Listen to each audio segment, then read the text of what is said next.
rule of the Plantagenets saw an unbroken line of 14 kings reign for over 300 years. But while these kings were undeniably interesting, often it is their wives, the queens of the medieval period, who command the attention, none more so than those with a mixed reputation, the ones who have been slandered either by their contemporaries, by Shakespeare, or simply by misogynists. I'm talking of history's she-wolves, Eleanor of Aquitaine, Isabella of France, and Margaret of Anjou. And as such, I'm thrilled to welcome back to the podcast the woman who wrote the book and fronted the series dedicated to these remarkable women, Dr Helen Castor, who joins me today to discuss history's she-wolves, their stories, their triumphs, their tragedies, and their legacies.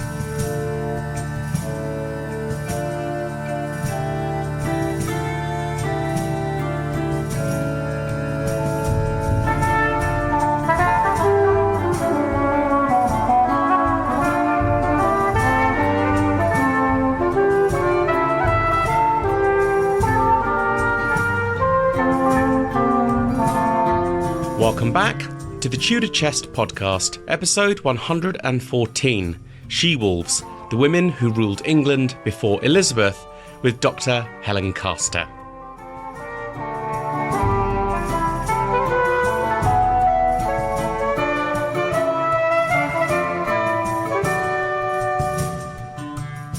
Welcome back to the Tudor Chest Podcast, Dr Helen Castor. How are you? I'm very well, thank you. Thank you for having me.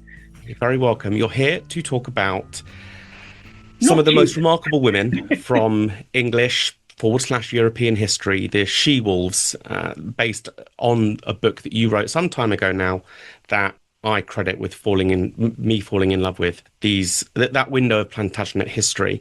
Before we get into that discussion, just quickly, can you introduce yourself and so what's your background and what are you working on at the moment?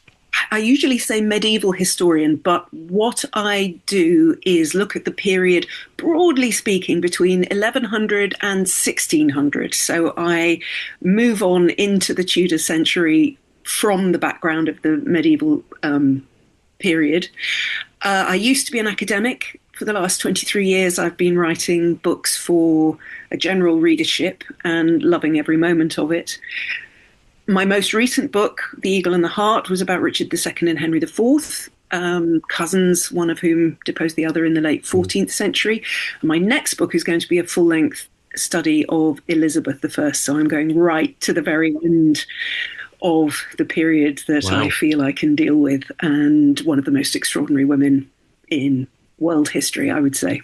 Well, I mean, that's going to be quite a jump, isn't it? Because am I right in thinking this is going to be your first Tudor study beyond what you cover in She-Wolves? Well, beyond what I cover in She-Wolves, but I have also written a very short book about Elizabeth I for the Penguin Monarchs series, right, where each monarch, no matter how long they lived or what they did or didn't do, gets 25,000 words. So I've had a go at discussing Elizabeth in very short form, but the challenge now is going to be to see what I can make of her when I can have all the words I want. Yeah. But she's not easy to get to grips with, Elizabeth, and that's the fascination. Yeah, well, there's a lot to cover with Elizabeth, isn't there? So, as I said, you're here to talk about She-Wolves, the women who ruled England before Elizabeth. This was a book you wrote 15 years ago, I think, based on what you said a moment ago. So you start the book with the story of Empress Matilda, but I wanted to jump to her daughter-in-law, Eleanor of Aquitaine, who is the wife of Henry II of England. Can you introduce Eleanor for me? What was her upbringing? Who was she? Eleanor was the daughter and ultimately the heiress of the Duke of Aquitaine, these great territories in southwestern France, which at the point we're considering when we look at Eleanor, that is the early part of the 12th century, we have to remember was a very different place from northern France, from Normandy, which we tend to think of from the English perspective, right down to the level of language. They didn't speak the same language, the same dialect in southwestern France that they did in Normandy. And that still survives in the name the Languedoc, because it was the Languedoc, the language of Occitan, that Eleanor and her countrymen spoke. So she was heiress to this very rich and richly cultured land. And as such a great heiress, she was, of course, much in demand as a bride. And at the age of 13, she was married to the future Louis VII of France. A great marriage, but not a great match. Louis was later described as more monk than king, whereas Eleanor was one of the most formidable. I mean, you know, if you're looking for someone to give Elizabeth I a run for her money, you'll find it in Eleanor. And so Eleanor, becoming Queen of France at this very young age, rapidly discovers that because her husband is no match for her, that even being Queen of France is not a very satisfactory way to spend her time. And during their marriage, she has 2 children, both daughters. But after 13 years, I think it is, she basically sues for an annulment. I imagine that this is extremely unusual from a queen consort, full stop. But in the 12th century, I imagine this was, very almost unheard of. Yes, and I think I need to sort of gloss what you're saying a little bit. It was already very clear that the marriage was in trouble, and part of the demonstration of that was the fact that, as you say, after all these years of marriage, 2 girls were the only offspring. Now, of course, you know, the fact that they were girls was random chance, but it had taken a long time to produce the first one, Marie, in 1145. Then the royal couple had remarkably gone off together on the Second Crusade. So, again, if we're looking for evidence of Eleanor's remarkable energy, her courage, her political agency, it's the fact that she goes off on crusade alongside her husband. But during the crusade, all sorts of problems became evident. There are rumours that she has an affair with her uncle, Raymond of Antioch, while they're over in and around the Holy Land. Whether or not that's true, it certainly seems to be true, as you say, that Eleanor is looking to get out of the marriage. She raises the question of whether she and Louis are too closely related, that is, within 7 generations. Now, almost everybody among the aristocracy and royalty in Europe at this point were too closely related because, of course, they're all intermarrying each other. So by this stage, it's almost become a get-out clause for powerful men wanting to get out of marriages that are no longer convenient. But the remarkable thing is, this is Eleanor raising it. It's not usually the wives who get to play this card. It doesn't go down well. Of course, this is not what women and dutiful wives are supposed to do. Also, if she succeeds in freeing herself from her royal husband, then the Kingdom of France loses her duchy, because so far she's only had a daughter. Pope does his utmost to patch everything back together when they're on their journey back from the not very successful crusade back to France. And Eleanor is clearly persuaded to pull in her horns, make the best of her situation, to the extent that she does have another baby. In 1150, she has another girl. But it's after that, as you say, in 1152, that a decisive move towards an annulment is made. And usually historians say, well, Louis must have got tired of the fact that the marriage wasn't working, the fact that she hadn't given him a son. Formally speaking, these are the French bishops gathering to consider the question and to grant the king an annulment. But I don't buy that. First of all, Yeah. Louis had always been much keener on the marriage than she had. He was, by all accounts, devastated when she'd previously raised the issue of whether they were in fact legally married. But also, crucially, she had given him two daughters. She wasn't infertile. She was still young. She was only 28. There was absolutely no reason in theory why she couldn't give him a male heir. And if she didn't give him a male heir and the marriage was annulled, then France loses Aquitaine. And that's a massive loss to the king and the kingdom. So I can't prove this.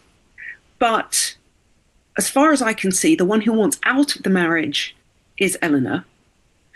If she gets out before she's given Louis a son, then she can take her duchy with her.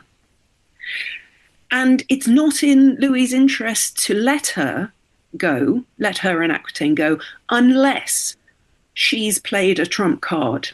And in my analysis, the trump card she can play is, okay, you can keep me as your queen, but I'm never getting into bed with you again.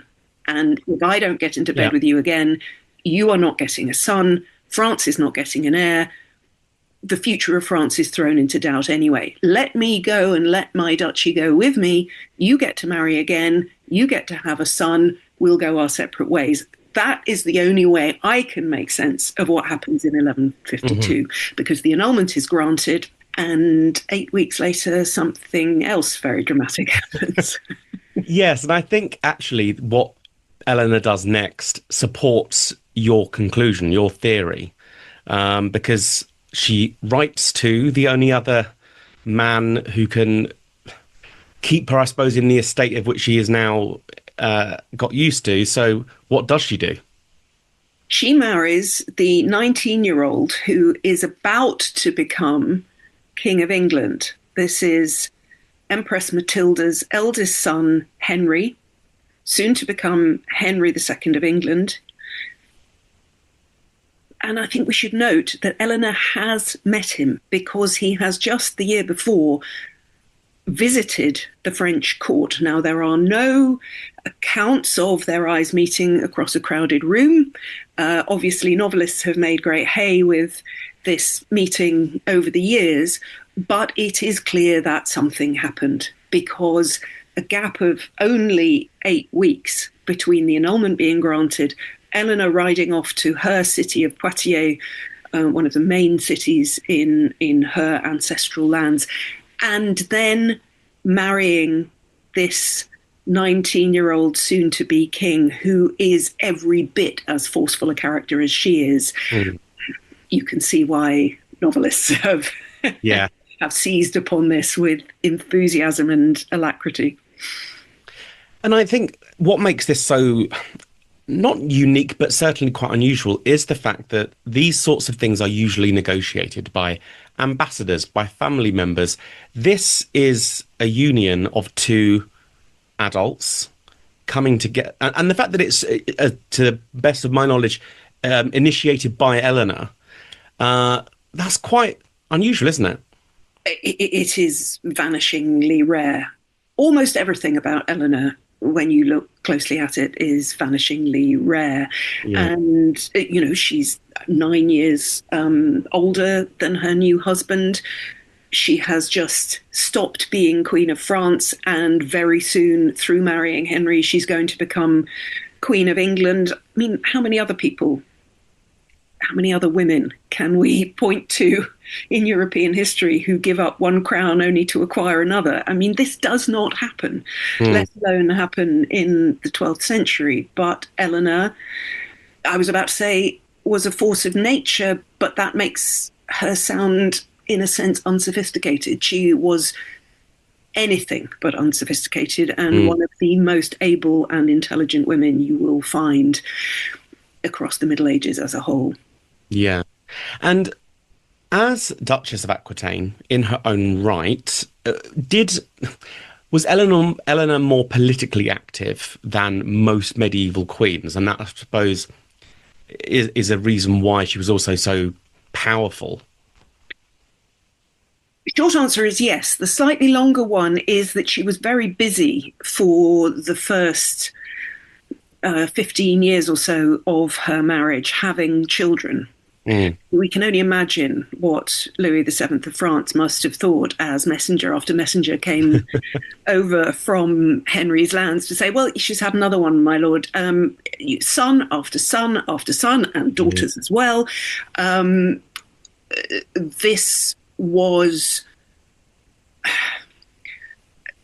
a compatible marriage in its early stages in a way that Louis can only have dreamed of. Yeah. So for those early years, while Henry was consolidating his hold on what was now a huge empire stretching from the border between England and Scotland in the north all the way down to the Pyrenees in the south, because he'd inherited England and Normandy from his mother Matilda. He'd inherited Anjou and Maine from his father, Geoffrey of Anjou, and now he'd acquired the Duchy of Aquitaine from his marriage to Eleanor. So this is what we end up calling the Angevin Empire.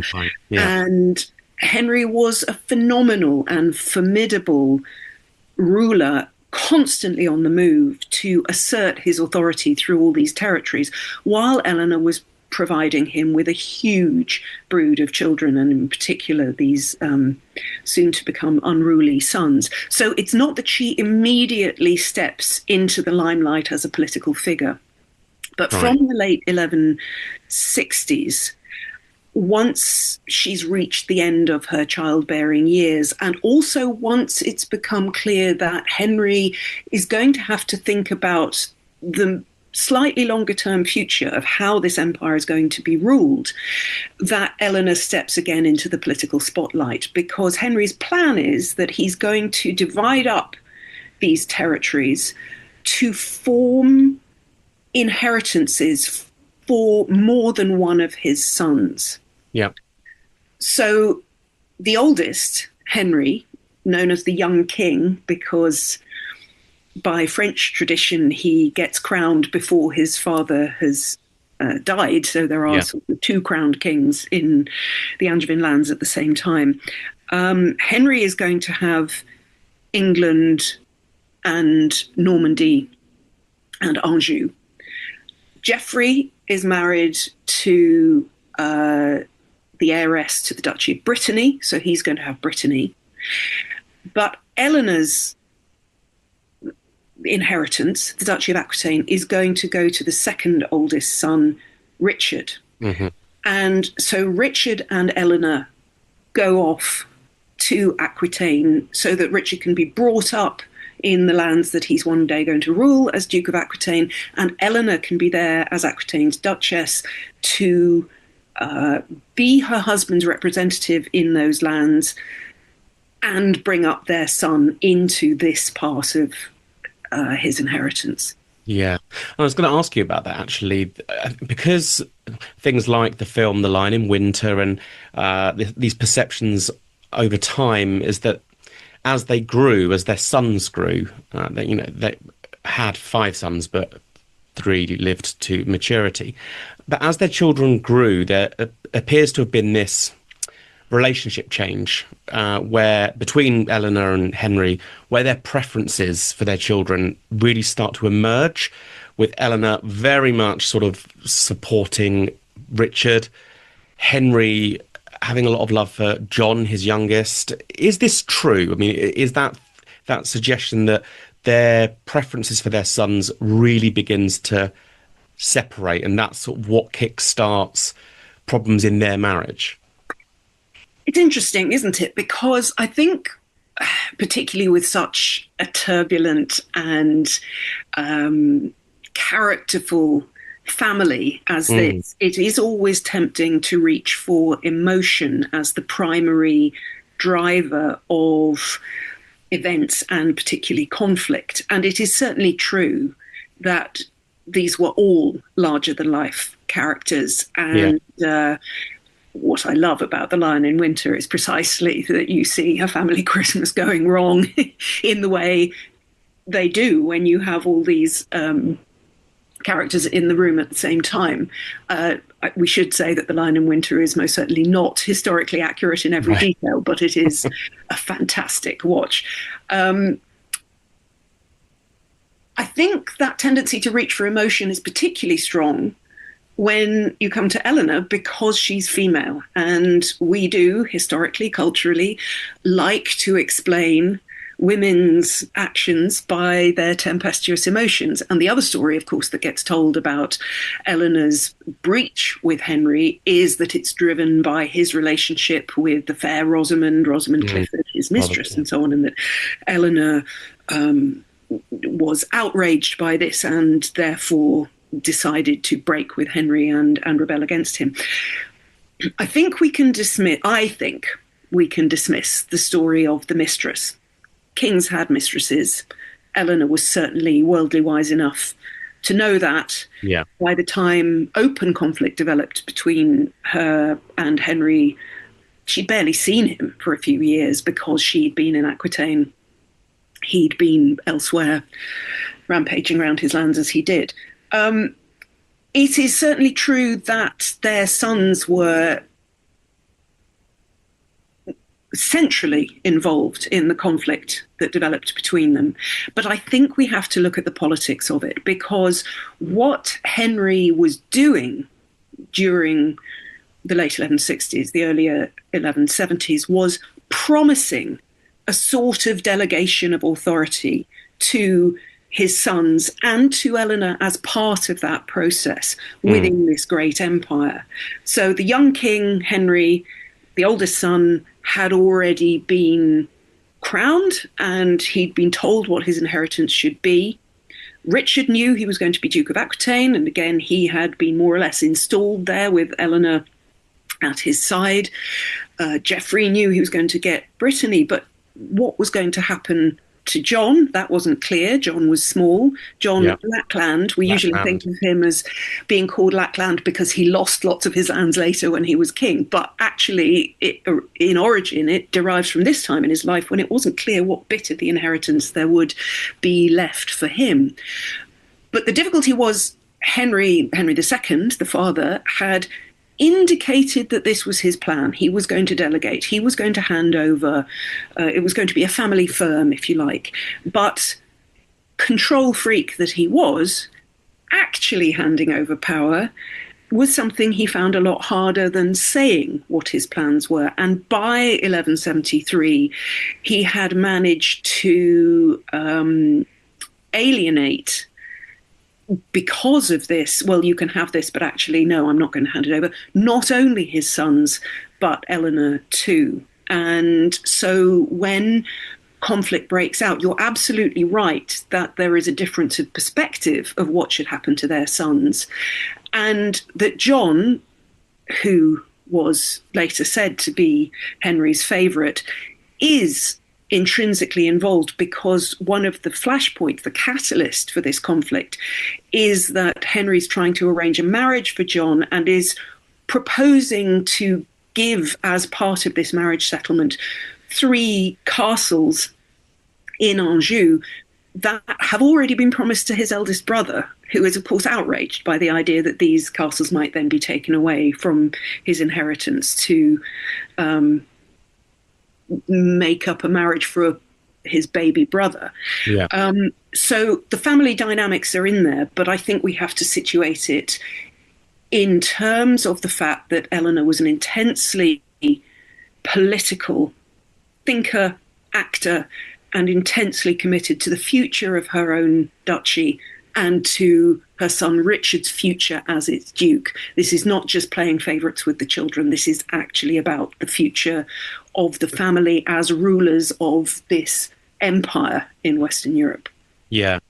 And in 1173, Eleanor rebels against Henry, as you've already said, in support of her sons.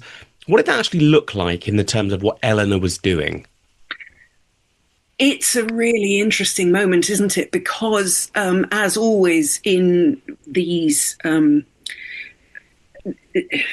this part of the Middle Ages, there is a rivalry playing out between the King of England and the King of France, not least because the King of England holds these huge territories in France, and the King of France is always trying to assert his authority over the King of England in his capacity as a ruler within the territories of France, if you see what I mean. Because what this meant was that Eleanor and Henry's sons, and Eleanor herself, were now rebelling against Henry and allying themselves with her former husband, Louis VII, the King of France, because there was constant rivalry between England and France. But if you were going to rebel against the King of England, you wanted the King of France behind you. But while her sons are making their way to the French court to take up their new positions as allies of the French king against her husband, their father, Eleanor too is trying to make her way there. But these are the moments when we start to see the different responses to male rebellion of a son against a father and female rebellion of a wife against a husband. Because even if it is condemned and it is seen as disrespectful and in a sense unnatural for a son to rebel against his father, it is culturally understood. The younger generation rising against the older. There are models in the Bible, in stories of all kinds of sons rebelling against a father. It is culturally understood, and crucially, as we very soon see, it can be forgiven. Henry II ends up forgiving this revolt, this resistance of his sons to his paternal authority. The one who does not get forgiven and the one who gets condemned in completely other terms is Eleanor. There is a letter surviving written by or for the Archbishop of Rouen, reminding her that, as St. Paul said, man is the head of woman, and then going on to say, we know that unless you return to your husband, you will be the cause of a general ruin. In other words, the whole order of creation is at stake if a wife rebels against her husband. Woman rebelling against man goes far beyond the idea of a family starting to tear itself apart. And the story goes that Eleanor is captured on her way to try to join her sons with the King of France, dressed as a man. Now, it may be that she did dress as a man in the attempt to ride undetected through through dangerous countryside to get to the safety of the French court. But what's certainly true is that metaphorically she had taken on the mantle of male agency in daring to support her sons against her husband. As you say, she is captured, she's imprisoned. But my reading of it is that it's sort of more of a comfortable house arrest. This is something that you see in The Lion in Winter, this theory that she gets let out for a Christmas court. Was there any truth in that? Was she allowed out from time to time to continue the duties of a queen? Eventually she was. Yes, you're right. I mean, clearly she can't be thrown into a cell wearing rags. She's one of the greatest women by birth and blood in Europe. But these are years of silence, and the one thing we know about in the historical record, and the one thing we know about Eleanor is that, left to her own devices, silence was not something she chose. So I think, comfortable though it may have been, it was pretty close house arrest. What happens is that in 1183, their eldest son, Henry, the young king, dies. And it's in the following year, 1184, that she is allowed, and it is a Christmas court at Windsor, that she is brought to that court. It seems, perhaps we could see it again in emotional terms as Henry softening, but there are certainly political dynamics at play in the sense that the death of the eldest son changes the whole structure of the family. If King Henry's plan for subdividing his empire is no longer going to work in the terms he'd originally conceived, because the son who was going to have England, Normandy, and Anjou is no longer there, what is going to happen next? It is a lovely thought. I mean, to be a fly on the wall at that Christmas court. But Eleanor has very little freedom of action during these years, even if she is occasionally allowed out in public. And it's a long time. It's, it is, well, what are we talking about? 1173 into the late 1180s. It's another 15 years or so. Yeah. So she outlives her husband. She lives to the remarkable age, by the standards of the time, of 80 or so. And she dies during the reign of her youngest son, John. So was she politically active throughout her later years, right until her death? It's extraordinary, yes. A resounding yes is the answer. She's already 65 at the point when her husband dies in 1189. And the first thing that her son Richard does when he becomes king is he sends an order to England to say that she must be released and to give her, we're told, the power of doing whatever she wants in the kingdom.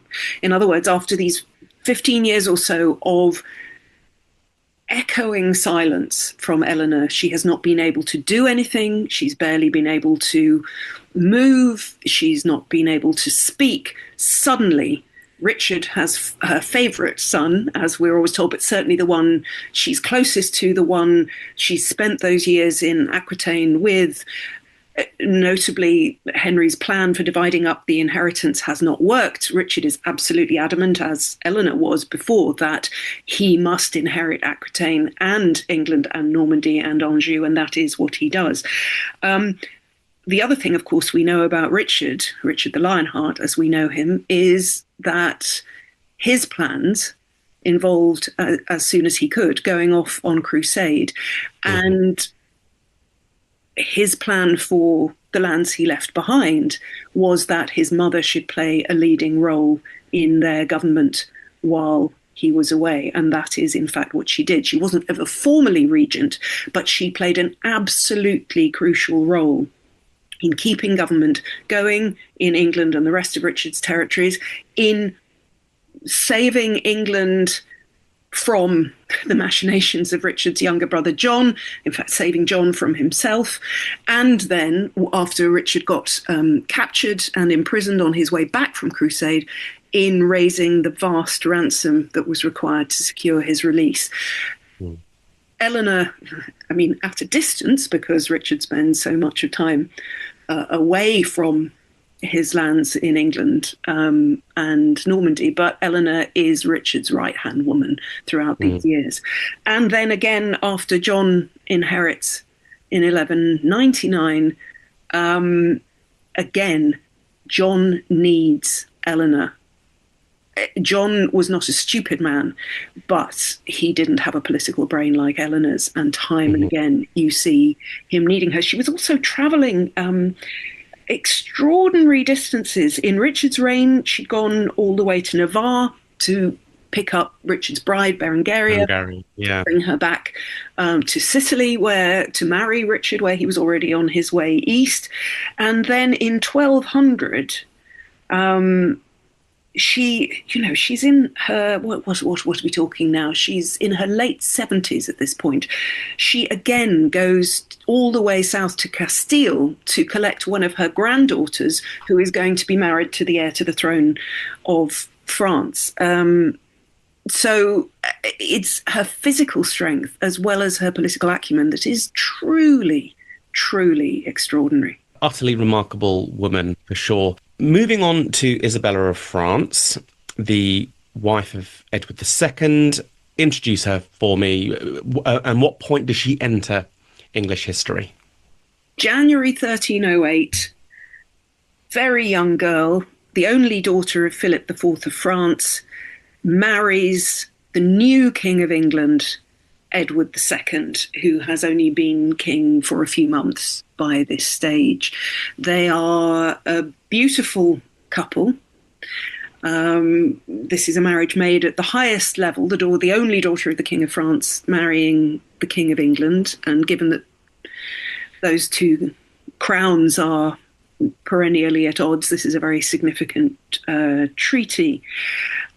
She's a very young woman, a very young queen, as Eleanor of Aquitaine had been when she married. Of course, it's very typical.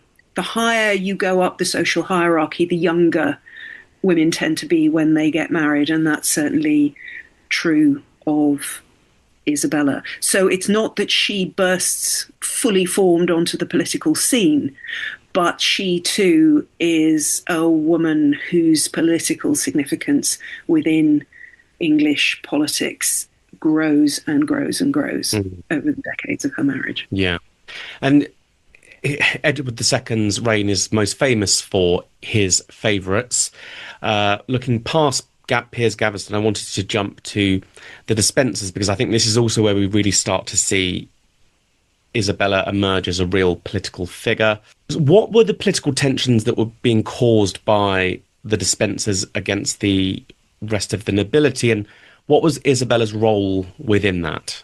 This is a question that really goes to the heart of what kingship was in the Middle Ages. As you say, we tend to, what we know about Edward's reign is that he has favourites, and Piers Gaveston, as you said, let's jump over him in a sense that he was a very, very personal favourite, if you like. But the problem that Edward's favourites caused is all to do with the fact that Edward was not fulfilling his responsibilities as king. His job as king, this is something I end up saying time and again in conversations like these, so I hope you'll forgive me for saying it again, because it is absolutely crucial to understand. But the job of a king can be seen on the two sides of the Great Seal of England. On one side, the king is in armour on horseback with an unsheathed sword in his hand. And he's there as the defender of his realm, a warrior who will defend his kingdom from external attack. And what that sometimes will mean is that he, in fact, will have to go on the attack himself to protect his kingdom. And on the other side is the king sitting in state on his throne with a crown and an orb and a sceptre as a lawgiver, a judge and a lawgiver.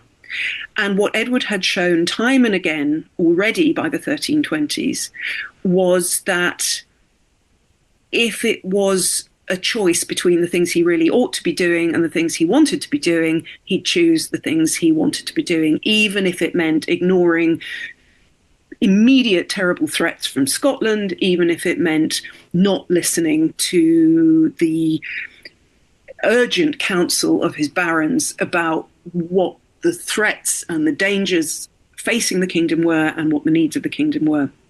Now, with Gaveston was a distraction. Edward would do almost anything rather than focus on rather than be dragged away from Gaveston's side. Gaveston then gets murdered in 1312 in an attempt to remove this distraction. But of course, all that means is that Edward is then focused on revenge on those among his lords who had been responsible for killing Gaveston. There's a small matter of the war with Scotland, enormous danger and drama. But by the 1320s, what's become clear is that the Despensers, now rising rapidly at Edward's court, are a new kind of favourite. That is, particularly Hugh Despenser the Younger is offering to shoulder the responsibilities of government for Edward, who's still not keen on doing them, but in such a way that will enrich and empower Despenser himself. And Edward is showing no signs of restraining him. So this is something that strikes directly at the heart of kingship. This is a developing tyranny where the rest of Edward's subjects are beginning to realise that they are not safe under the law because if the law and Hugh Despenser come into conflict, then Edward is going to back Despenser every time, and that is not what he's supposed to be doing. And so what is happening to Isabella is that she is finding herself in the firing line of Despenser as well as everybody else, and particularly as conflict is re-emerging with her brother, Charles IV, the King of France. Instead of being a sort of bystander busy having children while Edward is making a huge mess of everything earlier in the reign, she is now finding herself pulled into this very serious political drama where the powers of the crown are being aimed at Edward's subjects rather than used to protect them. And she eventually goes back to her native France. She's joined by her son, the Prince Edward, in due course. Why did she leave England? Well, this is us beginning to be able to see Isabella playing her moves on this dangerous chessboard very cleverly, because conflict has arisen with her brother, the King of France, over the question of doing homage for Aquitaine, the by now ancestral possession of the King of France, of the King of England, but as Duke of Aquitaine, he owes homage to the King of France. So these are very complex hierarchical relations. Edward and Despenser don't want to leave England in order to embark on any negotiations for this because they know how unpopular their regime is. But why not send, who better representative to send to the French court than the Queen of England, who is the French king's sister? So Isabella goes, with her husband's blessing, off to Paris. And once she's there and the negotiations are in train, well, isn't a brilliant solution to this problem that rather than homage being done to the King of France in person by her husband, the King of England, who doesn't want to leave England, and in any case, does he want to be seen kneeling in front of the King of France? Why not send over their young son, who can do homage on his father's behalf? And isn't that going to be a wonderful solution to everything? Yes, says Edward back home in England. Okay, I'll send our I think, 12-year-old son over to you. And as soon as she's got her hands on their son, I mean, this is a crucial chess piece on this chessboard, because now she has the heir to England in her control. She suddenly has power of a new kind. And what she does is she makes a public declaration. She puts on black clothes, the black clothes of a widow, and says, we're told in one of the chronicles, someone has come between my husband and myself. And she declares that she has been ill-treated as a wife. She points the finger at Despenser and Edward back home, and in a sense, therefore, is raising the banner of at least the first stages of resistance to the regime, the increasingly oppressive and tyrannical regime that has taken shape back home. But she's doing it crucially with the legitimate heir to the crown of England in her grasp. And that is a power play that is extraordinarily difficult to counter from the point of view of her husband back home. Yeah. And she also begins a relationship at this point with the powerful Marcher Lord, Roger Mortimer. Was she, and again, is this, I suppose, quite unusual, was she quite open about this relationship going on? And if so, was that viewed as quite, were people shocked by that? I mean, it depends what we mean by open. I mean, they weren't flaunting it and saying out loud in public, we're a couple, get used to it. It was, however, it was not completely hidden, shall we say. Okay. So this too was bold. I think in Isabella we are seeing someone who has a very deep sense of her own rights and her own agency. I mean, she was the daughter of the King of France, the sister of three kings of France. She was not someone to be mistreated or taken lightly. But I think we also have to, so in a sense, this moment of self-assertion is also the beginnings of the process by which she is going to end up being condemned as a woman who has gone too far, as a woman who can be, in a parallel way to Eleanor that we've talked about already, has done something unnatural, something sinful, something to be treated with as though it is dangerous, because it is, again, challenging the proper order of God's creation. On the other hand, at this early stage, what we also have to remember is that if there is anything deeply unnatural that is challenging the order of God's creation, it is all the rumours that have been swirling for a very long time about Edward's relationship with first Piers Gaveston and now Hugh Despencer, even though I think we are saying that his relationship with Despencer was a different kind of thing. The fact that Edward's kingship has clearly, by contemporary standards, gone off the rails, both personally in the degree of closeness and latitude he's given to these two individual men, but then also politically, in that he has allowed his government to be taken over by this private individual interest. In all of those circumstances, the fact that Isabella now has a soldier at her side, because the problem for Isabella was always going to be, how was she going to lead resistance against her husband's government, given that she was a woman and her son, Edward the Prince, was still very young. So Mortimer plays a crucial structural role in offering the real possibility of military leadership.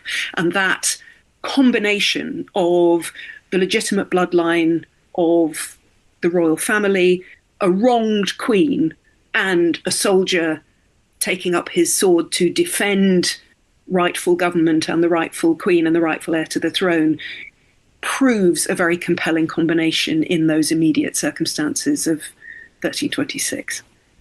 And they eventually do return to England with the prince.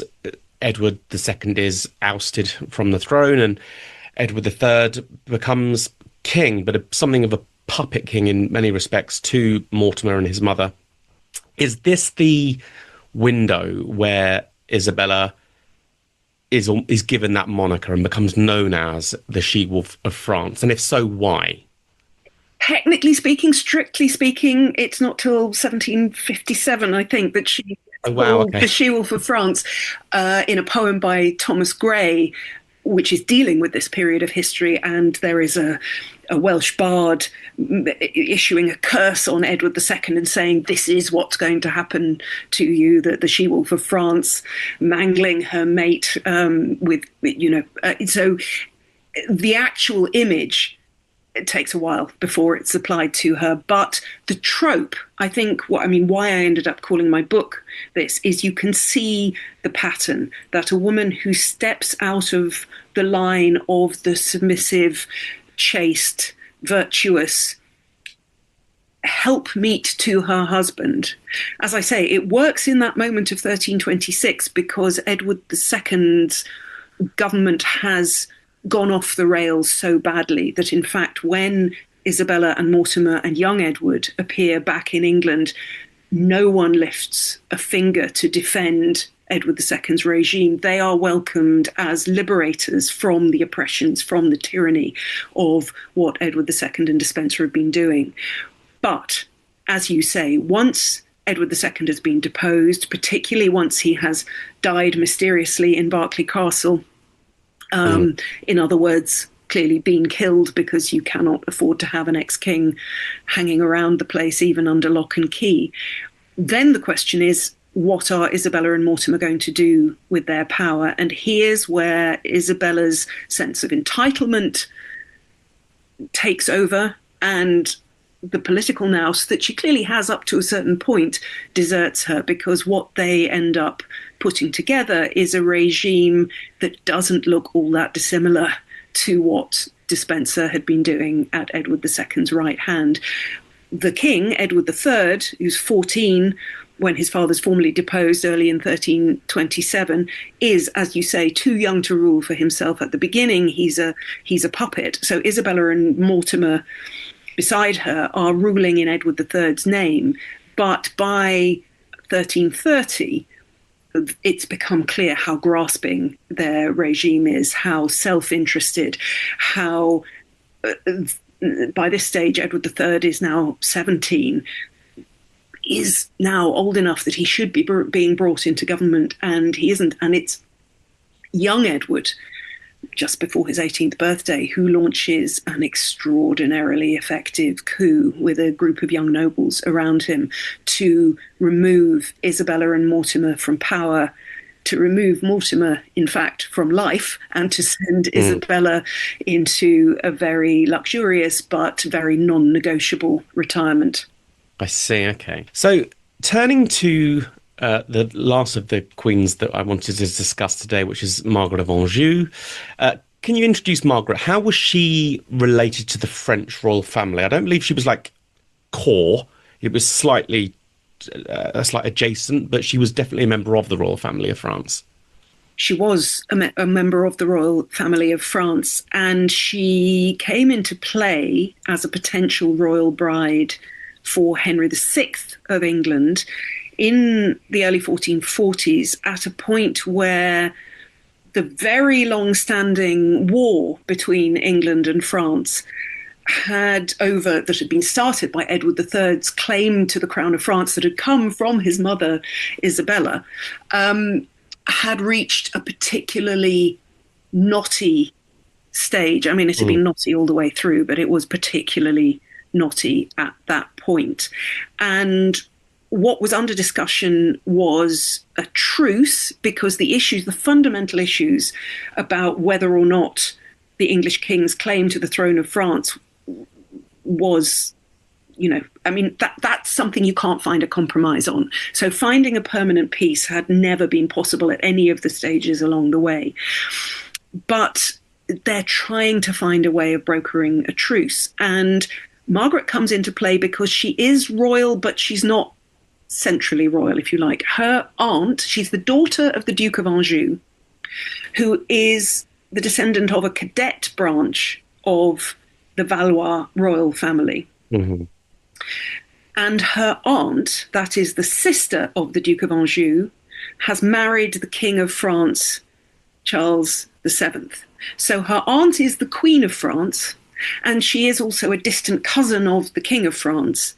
And that turns out in 1444 to be just royal enough for the purposes of the truce that they are desperately trying to cobble together. And so she, yet again, a very young royal bride at the age of 14, is dispatched to England to be the human embodiment of this attempt to press the pause button on a war that by this stage is going extremely badly for England. And as you say, she's married to King Henry VI.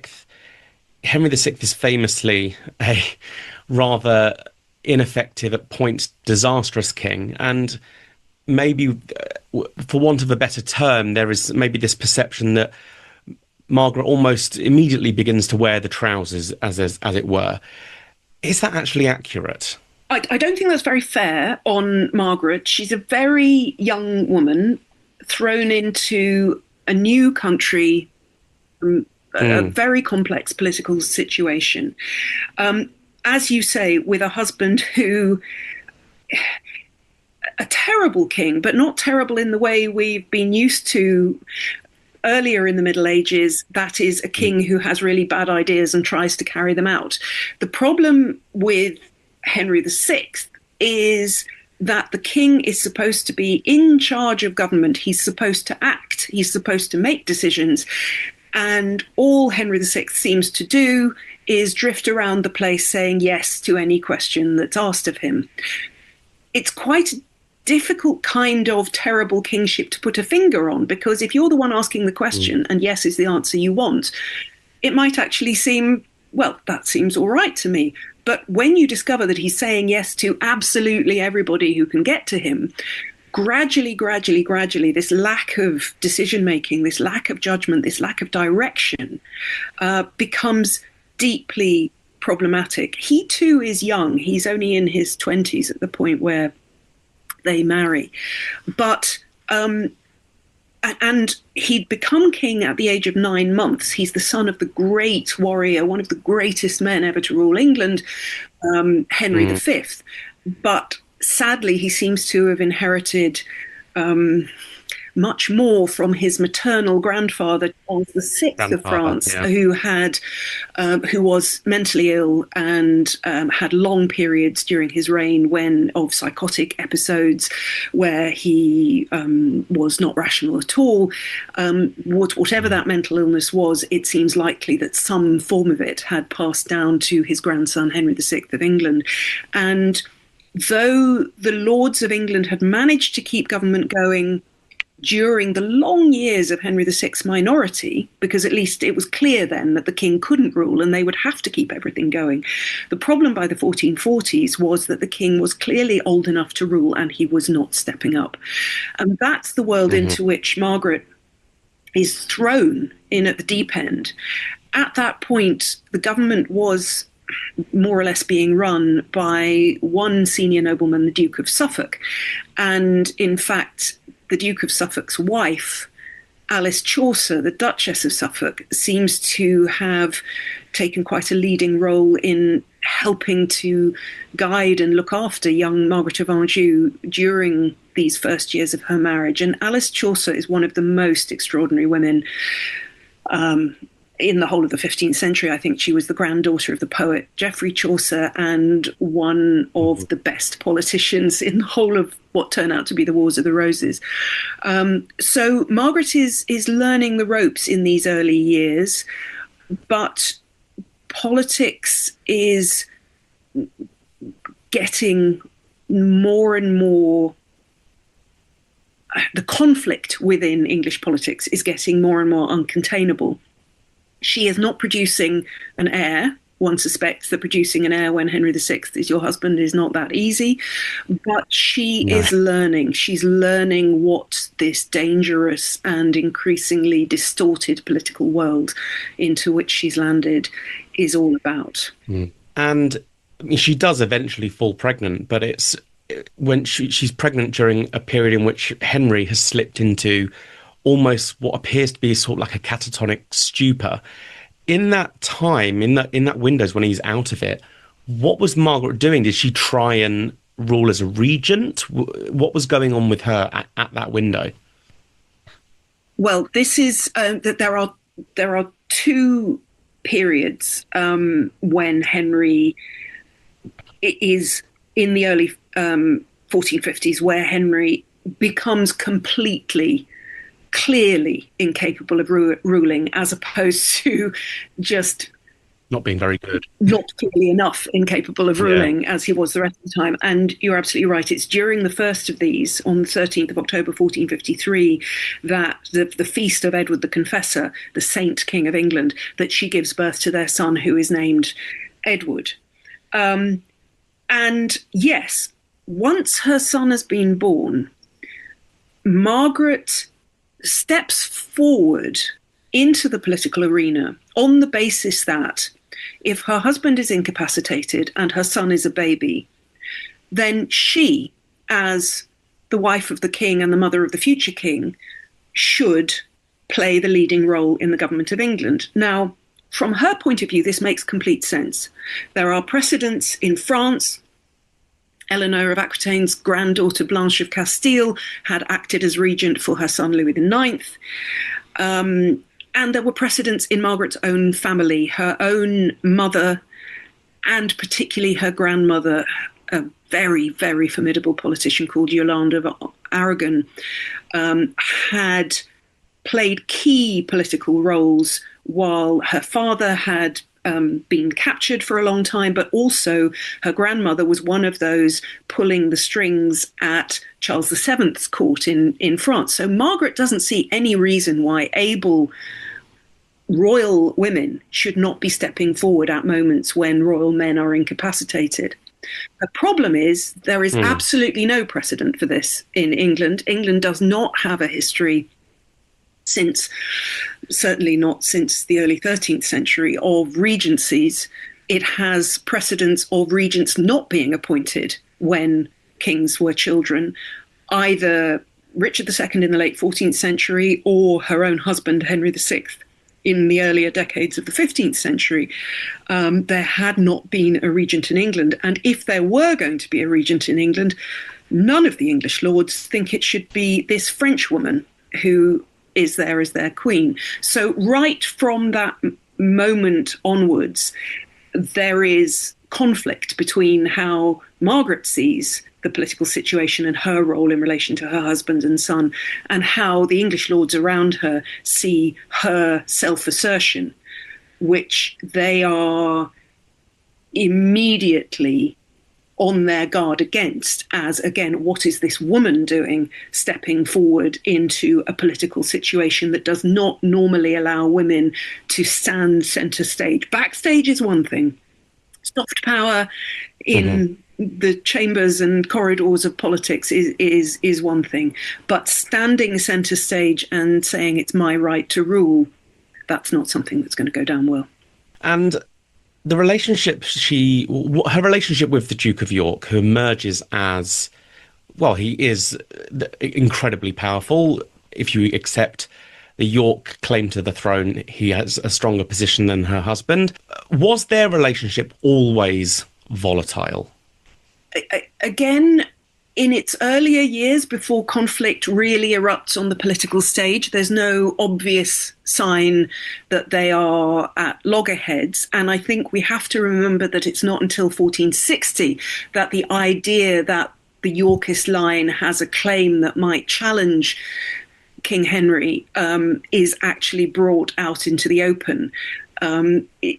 Yes, potentially it's there, but challenging the anointed king is a huge step that you don't take. What seems to really mark an irreparable breach between Margaret and York, it's boiling up in those early years of the 1450s, because when Margaret is saying, well, I should be regent, or I should be taking the reins if my husband is not able to and my son is too young, the argument that's made against her, which is a much more English argument, is no, the English lords as a whole should be speaking for the community of the realm, and it's York that takes the lead in making that argument. So already politically they're at loggerheads. And then once conflict actually breaks into the open, once weapons are unsheathed in 1455 at the Battle of St Albans, it's the Yorkists who win that battle through the streets of through the houses of St Albans, and the Duke of Somerset, who has emerged by then as the leading political figure, the leading political voice representing Henry's court. That is the bit where Margaret is more powerful as opposed to this collective of English lords under York's leadership on the other side. Somerset is killed and York has led that conflict. And as far as Margaret is concerned, Margaret, as we begin to see her from this point on, if you are not with me, you are against me. And loyal lords do not embark on battles and kill other English lords who are very close to the king. This is a point. Margaret is not someone who will ever, ever forget and forgive. And she, so the Wars of the Roses now really sort of kick in. Obviously, Margaret is a core representative of the Lancastrian side. Where does her reputation as being, I mean, is it really down to Shakespeare that we have this quite bloodthirsty perception of Margaret as happily watching the Duke of York and his son Edmund being killed, that she threatens to nail a paper crown on the Duke of York's head. Are these all sort of Shakespearean tropes, or is there some truth in that? Where does this perception of her as being particularly bloodthirsty, where does that come from? I think we need to separate out all the different strands of the very potent picture that you've just outlined. The Duke of York and his second son, Edmund, are killed at the Battle of Wakefield at the very end of 1460. And yes, their heads are put on spikes on Micklegate Bar in York, and a paper crown is put on York's head. That, so far as the surviving sources tell us, is true. But Margaret was not there. She was in Scotland when this battle takes place, desperately trying to get help for her cause from the Scottish regime. So Margaret is not there salivating at the shedding of Yorkist blood. And Shakespeare does give her the name of She-Wolf in the 1590s when he's writing the Henry VI trilogy. And of course, for dramatic effect, it's brilliant characterization. But I think we have to see that it is not just Shakespeare that produces this, if you like, this iconic figure of the she-wolf. On the one hand, Margaret herself is an extraordinarily strong character, and she is, as we've just been saying, a character for whom there can be no compromise. Once you have stepped into opposition to her, she will never forgive you. And her attitude to York by this stage was utterly, utterly uncompromising. So that part is, if you like, true. I have no doubt that she rejoiced at York's death and at the death of his son Edmund. But we then have to further add into this recipe what we've talked about in relation to Isabella and to Eleanor before her, and the Empress Matilda before that, that a woman who asserts herself politically, a woman who steps into the political arena that, according to contemporaries, should be populated only by men, reveals herself to be unnatural, unfeminine, frightening, something feral about her, something sexualized about her. I mean, this image of ferociously protecting and defending her young, but in the unnaturalness of her aggression, there's also something likely to be unchaste, unvirtuous about her. And rumours were rife, of course, that Prince Edward was not really the son of Henry VI. Was he the son of the Duke of Somerset? Yeah. Was he, something had gone badly, viciously wrong behind the closed doors of the royal court. And that could be seen by the fact that it was the Queen who was leading the Lancastrian charge by this stage. From Margaret's point of view, of course, she was doing what was required to defend her son's birthright, to defend her husband's right to the crown. But from the point of view of contemporaries, this was in itself a demonstration, or those who were unsympathetic to her at least, a demonstration that something was rotten at the heart of the Lancastrian court. So I think the she-wolf image is one that Shakespeare absolutely what's the word I want? I mean, he sort of embellished it. Yes, but of course makes it utterly unforgettable and immortalizes her. Yes. Yeah. But it is part drama and it is part the political culture of a time when women who step out of line are always represented as something frightening, dangerous, unnatural, to be fascinated by but feared at the same time. And at the Battle of Tewkesbury, the sort of decisive victory for the Yorks, Edward of Westminster, her son, is killed. At this point, does Margaret basically then just give up? Is it the end of the road for her as far as any sort of position in England goes? It is absolutely the end of the road. I mean, seen through Margaret's eyes, it is absolutely heartrending what happens in Mm. 1471.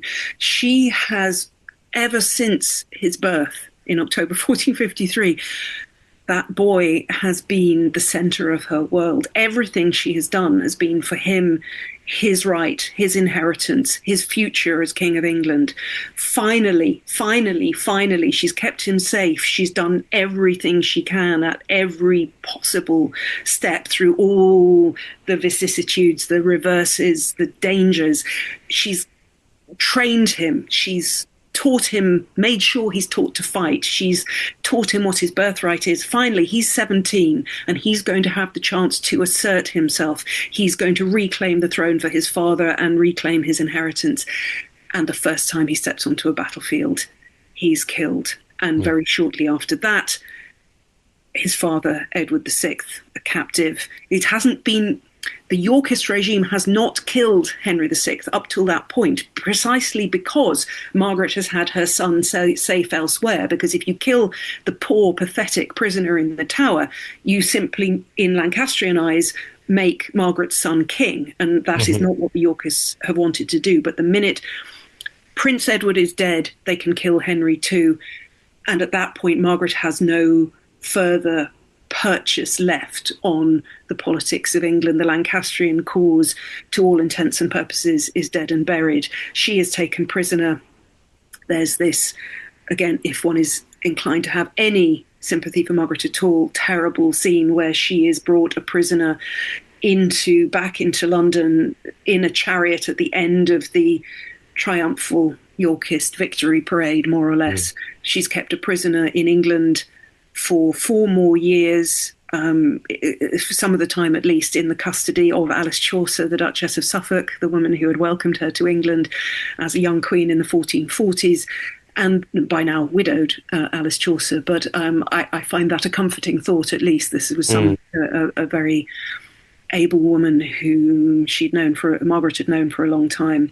And then in 1475, when Edward IV makes the Treaty of Picquigny with the French, she is ransomed and handed over as part of that negotiation and lives out the rest of her years, again, in the kind of silence that enveloped Eleanor of Aquitaine during her years of imprisonment. Margaret wasn't imprisoned, but she had no further place to be on the political stage. So she ends her days effectively as almost like a slightly impoverished relation of the French king, basically. That's right. And we know very little about how she passed her days during those years.